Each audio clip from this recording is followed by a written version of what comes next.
কই দেখেছি, আমি তো নেটে দেখেছি বলে গোবিন্দপুরে বলে হাকিম ভাই বলে ভালো চুল কাটা বলে। আমি কলকাতা থেকে ভাই এসেছি গো। ভালো এসেছো, কাটছো, আমার নাম তো মেলা দূরে নিয়ে গেছে।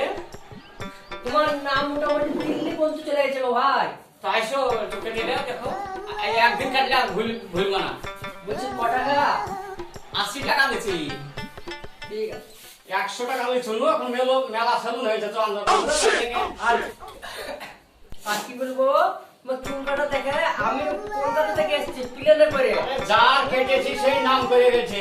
প্লেনে করে এসেছি গো। আমার আর দুটা বন্ধু আসবে, তাই আমাকে বলছে বাসে তুই আগে যাম, তারপর পর যাচ্ছি। ফোন করেছিল, এখনই ফোন করেছিল, কই দেখো এই দেখ মোবাইলে এখনই ফোন করেছিল। বলছে, বসো, ভাই, পায়খানা করে না, তোমার পর আবার লোক আসবে। বসো। ঠিক আছে ভাই, আমাকে অন্য ভাবো না, এখনকার লোক কিন্তু লড়ছে, তার লেগে বানম দিয়ে আরে যাচ্ছে। ভাই কি বানান দিছে গো ভাই বে? বকচিয়ারি। আরে আরে ভাই কি বানান দিছে গো? আশ্চর্য ব্যাপার গো ভাই। ওরে বাবা রে, ওরে বাবা রে, ওরে বাবা রে, ভালো বানান দিছে রে ভাই। আরে মানুষ বাঁচবে না রে। আরে সালা, আরে সালা, ওরে বাবা রে।